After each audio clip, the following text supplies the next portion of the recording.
Welcome to Kegels and Coffee. My name is Isabel and I am your host. This episode was recorded shortly after the Boulder County fires in December of 2021. Cayden Eldridge was my downstairs neighbor, and I was, at the time, the only one living at my friend's house. We didn't really know each other, but during the fires, we spent hours sitting on the sofa waiting to see if we would get evacuated. And during this time, we bonded and started talking about some deep stuff, soon realizing that we actually had a lot in common in our relationships. Cayden grew up on the East Coast, just outside of Washington, D.C. He was raised by a Chilean mother and an American father. Annual visits to Chile, where he spent time with his 9 aunts and uncles and 35 first cousins, made a huge impact on his life. Today, Cayden lives in Lafayette, Colorado, and works in IT. He's just come out of an 8-year relationship and for the first time exploring life as a single man. Just like my husband, Pata, Cayden was raised in a very traditional Latino way, basically meaning his mother catered to him. His ex-partner, Betty, and I, on the other hand, were raised to be independent and take on chores at a pretty young age. Pata and Cayden bring a calm and grounded energy. They can just go with the flow, get things done in their own way, and are just not as hard on themselves or us. Betty and I are a bit more like fire. We love our independence, prefer to be in control, and need a lot of alone time. While perfectionism can drive us, and sometimes to insanity, this word does not really exist in their vocabulary. For sure, opposites attract and can bring so much beauty and growth. And they also create challenges. Sharing stories and moments about our relationship helped us both understand the other side without the charged emotion that can weigh on a romantic relationship. Any loving and passionate partnership will be work, and communication is really the only way through. The trick is finding the right words at the right time. Humans aren't easy. No, seriously, what am I doing with my life? How did that come across? Did they hear me? I feel like I'm losing my fucking mind. You're messed up. I need to just Netflix and chill. Like, I'm gonna meditate like a badass. It's just like this psychotic break, and then I get my period, and I'm like, oh, it was just your period again. Am I the only one feeling this crazy? Thank you so much for being with me today, Cayden. Welcome to Kegels and Coffee. Thank you for having me. I'm really excited to dive into our relationship topics today. It's really cool how we have gotten to know each other on such a deep level in the last couple of weeks, especially with the fires. Cayden is my downstairs roommate, and we went through the fires in Broomfield and Superior, and it was pretty intense. We were on the line of evacuation, spending hours together just waiting and watching these flames devour the next door city. And our conversations just ended up turning into this beautiful, deep reflection on our relationships. And one of the things that I walked away with, Cayden, was just I always had to smile at the whole idea of opposites attract and the challenges that come with that as well.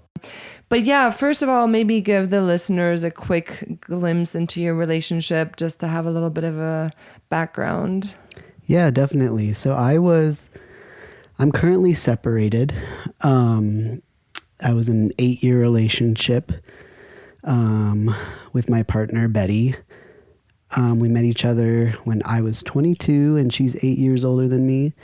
And so this is the first time I'm kind of like living without her. She's living in Breckenridge and I'm living over here in Lafayette. And we're trying to figure out what we want with our life. If we are compatible or if the yin and yang actually works. And I think this podcast is going to delve into that aspect. One of the things I wanted to ask you about, this is something we dived into the other day. It sounds like Betty and I have some similarities as far as intensity goes. And I would love to hear more about that intensity. And, we kept saying fire, like we're the fire. And I would love to hear more about that aspect. Yeah, I mean, with that as well, we talked about that me and Pata are very similar as well. The calm, the kind, but also we can have our passionate anger come out as well. But going back to you all, if I can group you all together. Yes, please do it. Please do it. It's just so interesting how when we were talking, the intensity that comes up, and I know we talked about how you don't like that word. Right. But there's no other word that I can define Betty, and it's not negative. Right. And for us, it's something that is it's like we're too much or we're too intense. And, especially as a woman, I think it's not necessarily a flattering word, but I have been told that many times, not only from Pata, but also other people. I remember, so this is a funny story along those lines. And Pata and I were getting married, and he was supposed to write a vow, and he's not a man of many words. He doesn't like to write he doesn't like to write long letters or anything like this. And our friend Allie, who also married us, sat down with him to help come up with something. And so she asked him questions. And one of the questions she asked him was, how do you feel when Isabel walks into the room? What is that like? And he said, when Isabel enters the room, it's like fire. And I love it. And Pata is a person who loves fire, not only in the symbolic way, but also he actually for many years in Spain was a bombero, a firefighter for wildfires. He loves to put out fires. He also likes to make fires, campfires, the safe ones. He's very obsessed with fire. And like you said, he is the calm. He is the grounded. He is the person that can observe from the outside while I'm burning in flames. Meaning I walk into a room and I just have this presence. I have this need to communicate and to listen and to ask and to interact. I mean, we're just very attracted to that. And I can't tell you why. Maybe it's our Latino moms. I love that. Seriously, it's just an attraction that we have. And when I've told Betty that she is intense, like you said, it's always a negative thing, but I look at it as a positive thing. It's you all being confident. It's you all showing who you are, showing up to the world in a sense of what you want in this world. And we love that. Oh, I really just want to take a moment and say how much I appreciate not only this conversation, but also previous conversations that have led to this conversation, because I've never been able to sit with somebody who really, truly understands where I'm coming from and where my husband is coming from and understands my husband and can speak from his view. And this is something that you and I mentioned. It's so cool how when we sit together, I can hear your voice, but I can also hear him through you. And it's so easy to listen and to take in. Pata did say to me, Isabel, I really appreciate how you go for things, how you are independent. He was in a very long relationship with this wonderful woman from Argentina. She actually moved to Spain with him. They were together for many years. She was a tango dancer, beautiful. And I think that she was more of a follower. She didn't really climb, but she would go to the crags with him. But she was very calm and she was very tranquila. Like there wasn't, I think, maybe as much like need for independence and need for drive and own visions and own artistic expression, which, I've basically my entire life have been following. And he said it has, and it is still refreshing to be with somebody who follows her dreams, who does what she says, and she has a vision for herself. So I appreciate you saying that. And coming from you, it feels also very sentimental or something. Yeah, I think we talked about this. We talked about how it's not as charged because we're not in a relationship together. So we could sit down and we can talk about perspectives without it being high energy. Right. With getting angry or, just having all that stuff behind. The baggage. Exactly. Well, it's so funny because it's true. I mean, we can sit and just calmly, completely objectively and openly listen to each other and hear each other. And it's like, wow, I wish I had that, with my partner. It can be so easy, I guess, when you do it with somebody where you don't have all the baggage and all the. Well, I think that's love. Yeah, that's love. That's love. That's what love does to you. Right.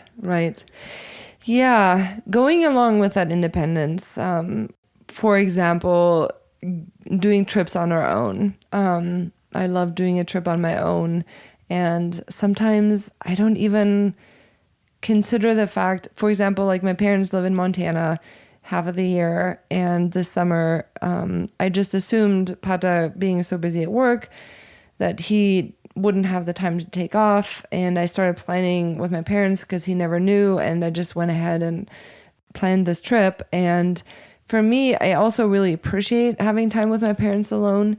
But it seems to me that with Pata, if it was up to him, it would be like doing everything together. I think he just loves to be there. He's super chill.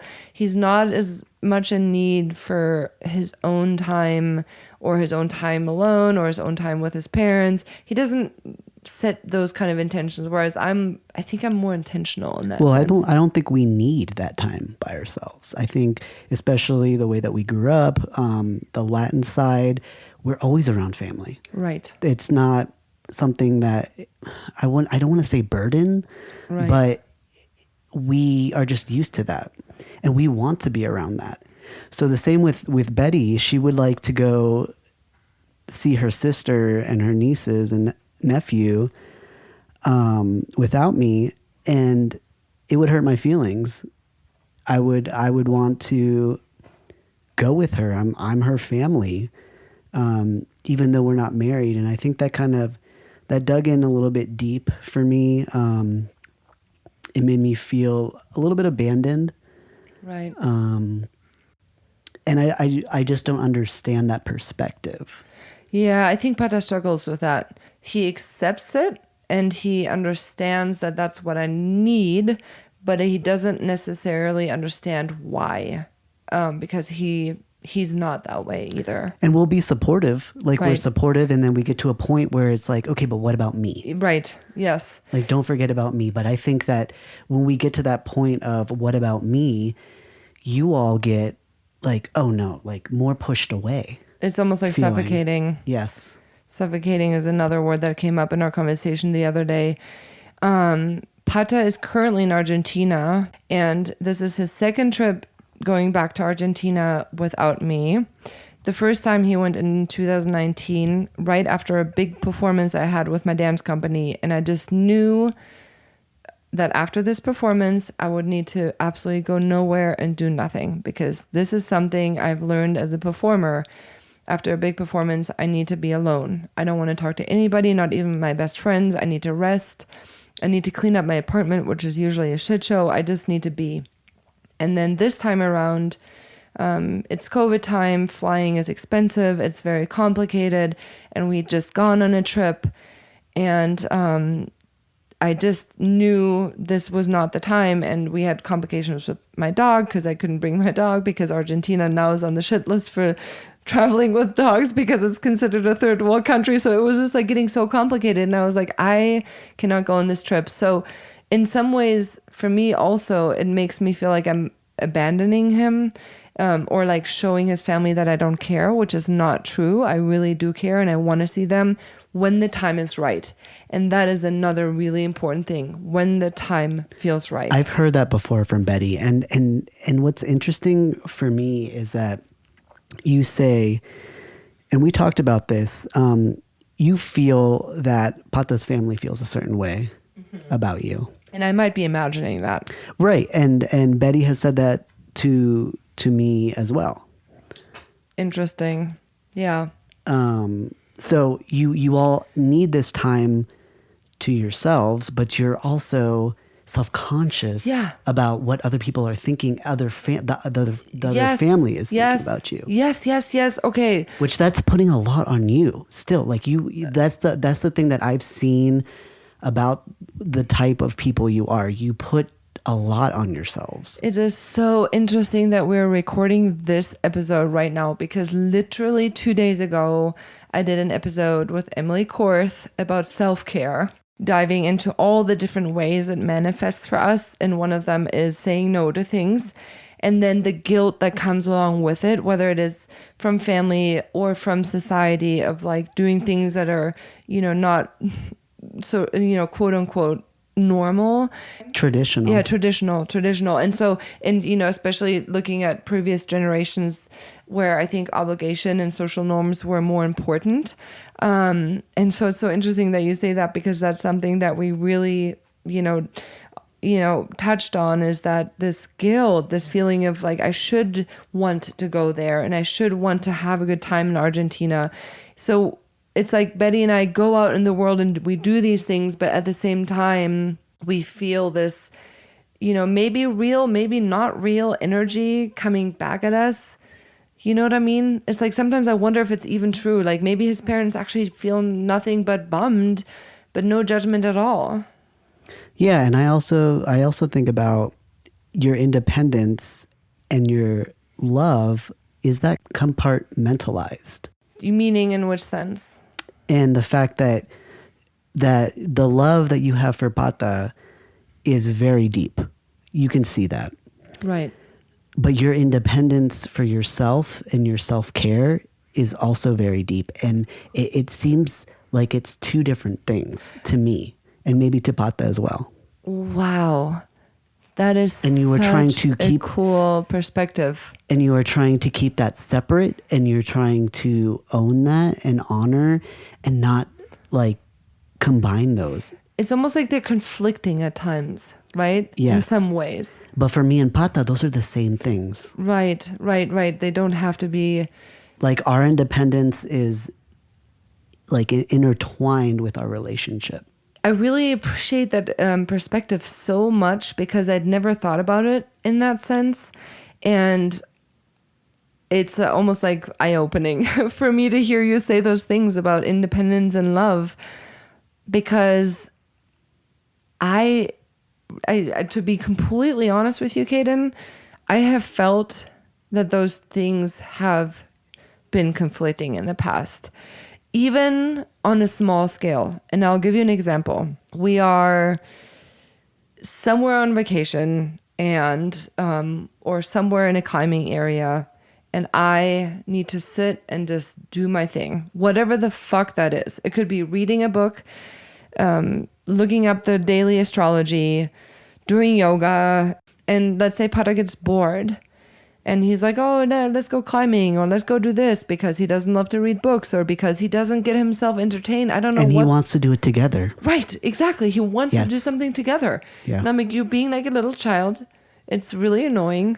And I just need to be on my own right now. And that seems suffocating to you. And I get that. But for us, it's like, well, why don't you want to be with me? Right. Why don't you want to do things with me? See, but this is where love and independence starts becoming a conflict. Because now I, trying to have my independence and doing what I need to do, am conflicted, because I do love him and I do want to go do something with him, maybe in an hour or so. But in that moment, it makes me feel inside there's an incongruency. And I know this from psychology. Incongruency meaning like what you do versus what you feel, or what you say versus what you feel. Those are things that make us feel shitty, because, obviously it's not all aligned. And so for me to go and say, sure, Pata, let's go for a walk. Sure, Pata, let's go climbing. I'm not being true to myself. And so what I need is for him to be completely loving and supportive of that, for me to feel relaxed and say, okay, cool, I'll go do this. Done. You know, the listeners can't see me smiling right now, but I'm smiling. I know, I saw that. I'm smiling because Betty has also said, I'm not being true to myself. That those same words. Oh my God. And I want to go back. I talked about how Pata and I were raised by Latin moms. Betty would come home and make meals for herself, whereas, you know, on the reverse, Pata and I like always had our moms there. And we grew up, you know, being basically catered to. Right. Tell me more about that cater to. I want to hear every detail. Did she like clean your room? I mean, come on. Seriously, yeah, she Oh my cleaned. God. Like, it's embarrassing, but like I had to learn to do laundry when I got to college. I So didn't that's even know. not a joke. That's not just a joke that they do. Like, it's actually true. It's so true. It's so true. Okay. And it's like they are wanting to do this for you. Right. They want to. And, you know, I'm basically fucked because Pata was the last child. So he's like the favorite. Pochita, his mom, that's what we call her, loves him so much. And He's my the parents, baby. it's the little baby. It's the little baby. I know my mom even calls him that. She's like, oh yeah, I know. You have it hard, Isabel, because you got the one that was just pampered. Yeah. Betty got that too. He still does. I mean, he's like Zoom calling me from like, or WhatsApp calling me from like his mom's house, and they're just like eating and sleeping, and he's just like in heaven right now, you know, just being taken care of, obviously, because it's Oh yeah, she's bringing him meals in bed. You know, you know it. You know it. Oh my God, he's gonna be fat and demanding when he gets back. Jesus, I can't handle it. I mean, we talked about this. We talked about how in our relationships, the dynamic when dishes, for example. Yeah, don't even get me started. So you know, because of the way that we are raised with our mothers, I would just sit around and, you know, everything would be done for me. So in this relationship, because you all are independent and like to do the dishes, we would just sit around and we look lazy. We don't want to be lazy. We don't like to do the dishes. We do them. So fuck you on that. Also, I just had a quick side thought. Do you think that Pata's ex, the one I was just mentioning earlier, the flamenco dancer? Yeah, tango dancer. Oh, sorry, tango. No worries. I wonder if she did a little bit of that. She probably did. That mothering.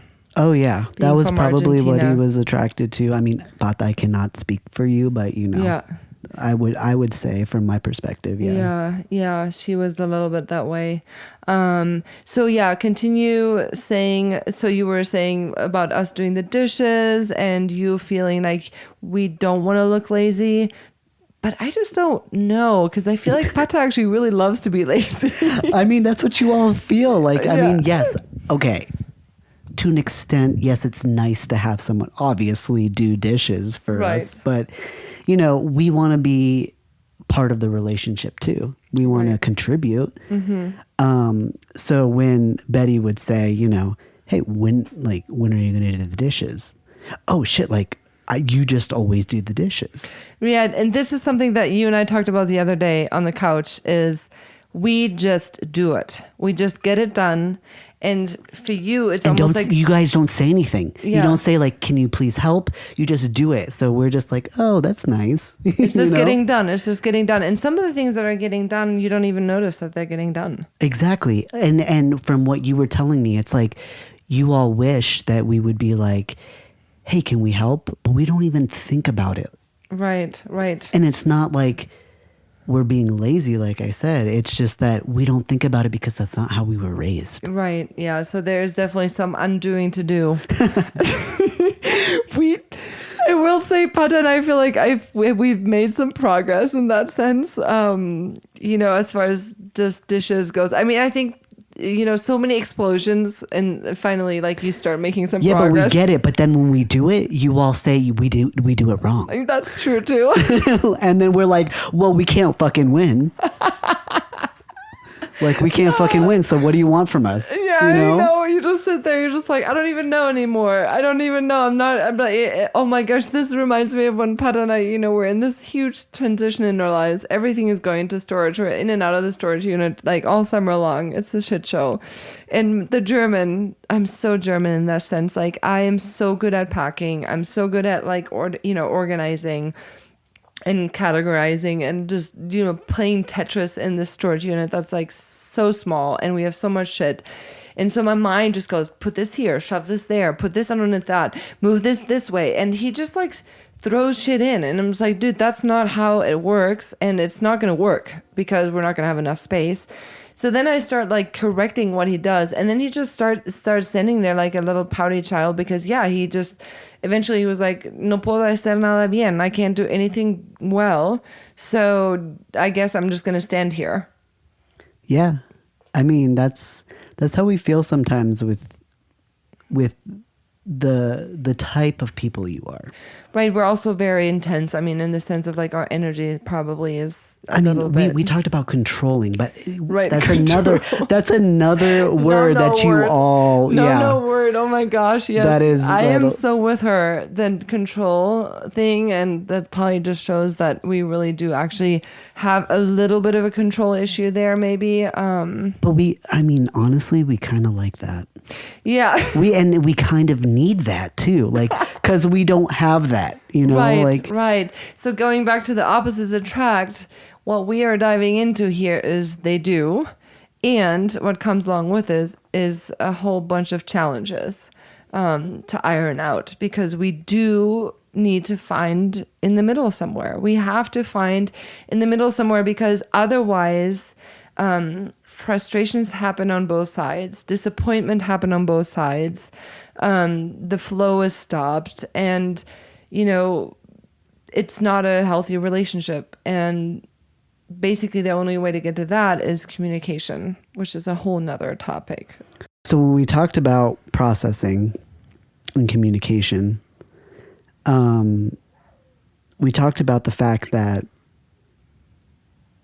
you all need processing in different aspects than we need processing. Mm-hmm.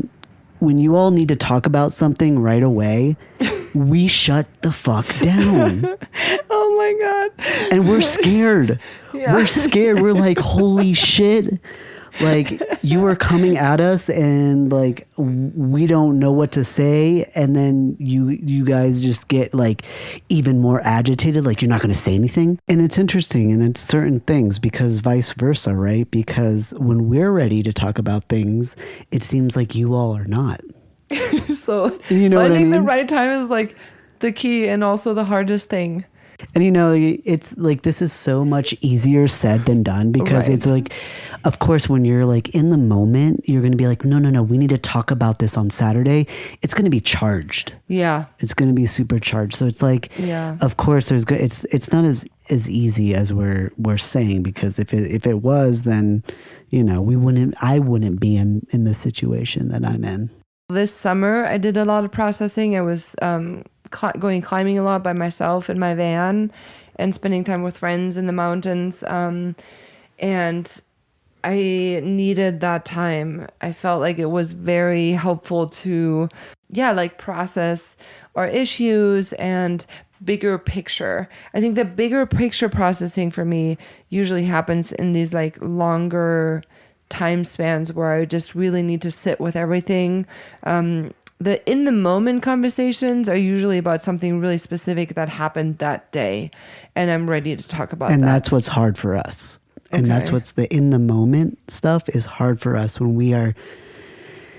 I know for you, it's probably not caught off guard, but we're caught off guard. Mm-hmm. Like, oh shit, I don't know what to say, so I'm going to shut down.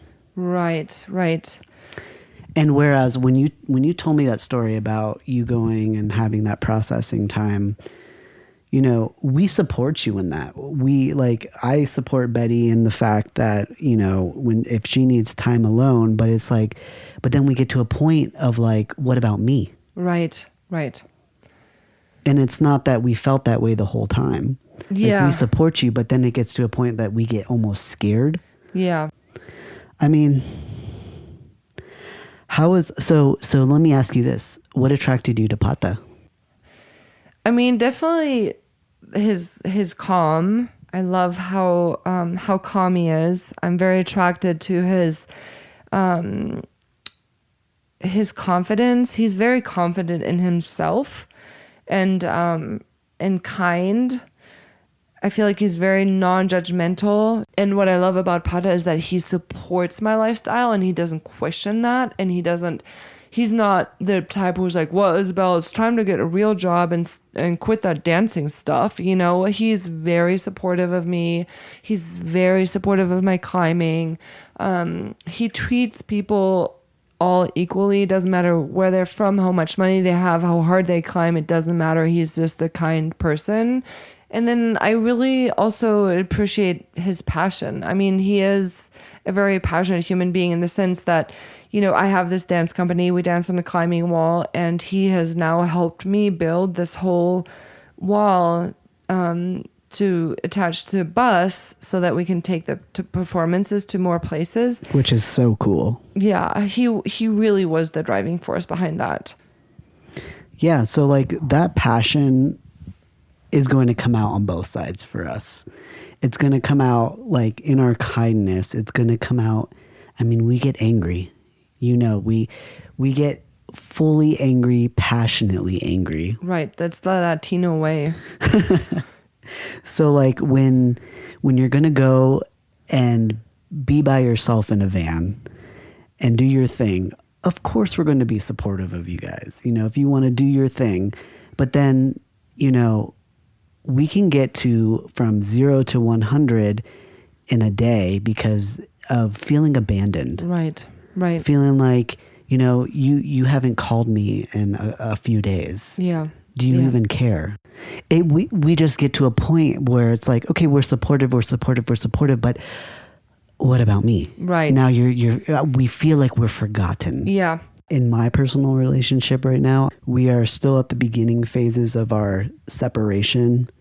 We've been separated for about 2 months now. I'm so sorry to hear that also. I just want to say, I know that it's been difficult for you. And yeah, I can't imagine. I mean, I know that must be really, really hard. It is because of the type of person I am. But again, it's that supportive side that we were just talking about. I'm supporting my partner, ex-partner, like we're separated, in their choices. Even though I'm not fully on board with it, I understand that this is something that they need, and maybe maybe this is something, you know, that we haven't tried this before. Yeah, and something new is always scary, right? It's like you don't know what the outcome is. I think every relationship is really difficult. Any relationship that is intimate and deep and full of love is not going to be easy. And there will be phases. And I don't want to be here telling you, oh, you guys are going to get back together and cheering you up and being unrealistic. But I will say I find it, you know, admirable and courageous for both of you. And, you know, for her also, obviously, she's the one initiating this break, to take this time apart to process and to see where it will lead.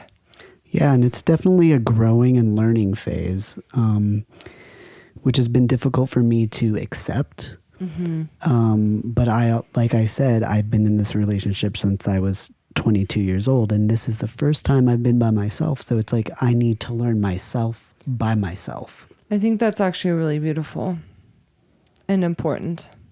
Because 22 is very young, very, very young. I got out of a long-term relationship when I was 31, and I met Pata when I was 34, and those breaks are actually really, really important. Yeah, I mean, I'm not going to lie, like in this moment, I think my world is ending. But, you know, this is just going to make me stronger, and if it's meant to be with Betty, it'll find its way back together. Yeah, 100%. And forcing anything is never the answer. It never is. Yeah, and you talk about perspectives, and Betty and I were in therapy as well, And it takes two people to fight for the relationship. Yes. And if one person feels like, you know what, I can't, or I don't want to fight for the relationship right now, that's, you know, then that's time to take away. And that doesn't mean that it's going to be the end. It means, you know, relationships are a lot of work. Yeah, they are. They're so much work. So much work. It is unbelievable how much work they are. The passion that you feel about the relationship and working on it, you all strive for perfection because of the way you are raised. Perfectionism. It is so in me, and it has been something that I've worked with my whole entire life, mainly because of how hard I am on myself, and how hard I am on other people because of that. And I definitely think I'm hard on, you know, my relationship with Pata. I'm hard on Pata because I am hard on myself. Yeah, and I've heard that too. I mean, Betty has been hard on us, the relationship, herself especially. Like, it's hard for me to see her being so hard on herself because, and I'm sure for Pata as well, is because, like, you all are amazing. You all are, you know, I mean, you have your own dance company. You are a great climber, and like Betty is like out there doing mental health for people. And it's like, whatever you all do, like whatever your goals are, you accomplish. And we want to be there for you all. Like, we love seeing you strive. And it's just, that is just beautiful to us. And like, that's the person that we fall in love with. Oh, that's really sweet to hear. It's never going to be 100% calm for one person or the other. It's all about compromise. And I mean, I don't know if I had the answer, like, we are related, you know what I mean? Like, I would still be in a relationship, you know, like. We are definitely not here to give any, like, you know, finite answers, but it's just good to have these conversations because, you know, at the end of the day, I think people can just know you are not alone. Yeah, definitely. And I mean, we both love our partners, and our partners both, you know, love us very deeply. And it's, you know, it's not easy. It's never easy. Humans aren't easy. Thank you for listening. I hope you enjoyed it. And please feel free to send questions, comments, and topics you would like to hear about to Isabel@kegelsandcoffee.com. That is ISABEL@kegelsandcoffee.com. Or you can find me on Instagram under Kegels and Coffee. Take good care, stay tuned, and remember, when in doubt, drink coffee or do Kegels.